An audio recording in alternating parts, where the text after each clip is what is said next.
होता है, जो समझे देश को अपना उसी का देश होता है।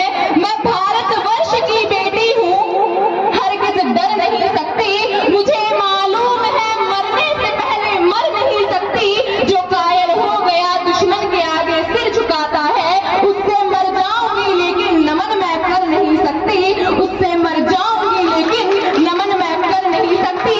जी हाँ, बदल कर आंसुओं की धार को मैं मुस्कुराती हूँ, जगाती ओज की धारा बहुत सुख चैन पाती हूँ। ना मेरे शब्द हैं उनके लिए जो देशद्रोही है, वतन से प्यार है जिनको उन्हें कविता सुनाती हूँ, वतन से प्यार है जिनको उन्हें कविता सुनाती हूँ।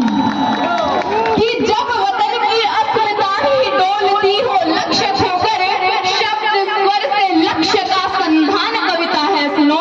और क्षीर सागर के मथन से गरल का प्राकट्य हो तो सृष्टि के कल्याण हित विश्वपान कविता है सुनो।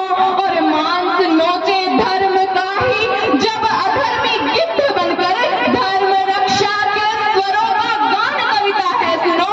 और सागरों के शांत जल में ज्वार का उन्माद भरकर शब्द शक्ति जागरण अभियान कविता है सुनो, शब्द शक्ति जागरण अभियान कविता है सुनो। मेरी कविता शब्दों का सोलह श्रृंगार नहीं है, मेरी कविता शब्दों का सोलह श्रृंगार नहीं है, मेरी कविता छंदों की मीठी रसधार नहीं है, मेरी कविता प्यासे भंवरों की गुंजार नहीं है, और हंस वेश में जिस्म फरोशी का दरबार नहीं है। तो क्या है मेरी कविता?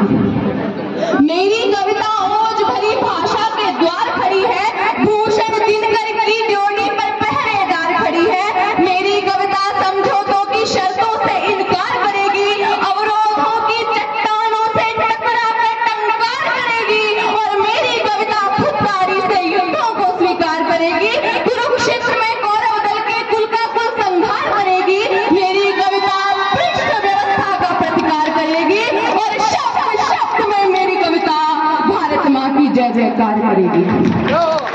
मेरी कविता वीर शहीदों का बलिदान कहेगी, भारत माता के अंतस का स्वाभिमान कहेगी, विश्व गुरु के सिंहासन का गौरव गान कहेगी, और वंदे मातरम के अर्थों में अभ्युत्थान कहेगी। मेरी कविता भोले शंकर का विश्वगान कहेगी, सागर तट पर कुपित राम का शर संधान कहेगी, कुरुक्षेत्र के मध्य पाठ से गीता ज्ञान कहेगी, और शब्द शब्द में मेरी कविता हिंदुस्तान कहेगी, शब्द शब्द में मेरी कविता हिंदुस्तान कहेगी। I feel proud to be an Indian. I being an Indian, I being a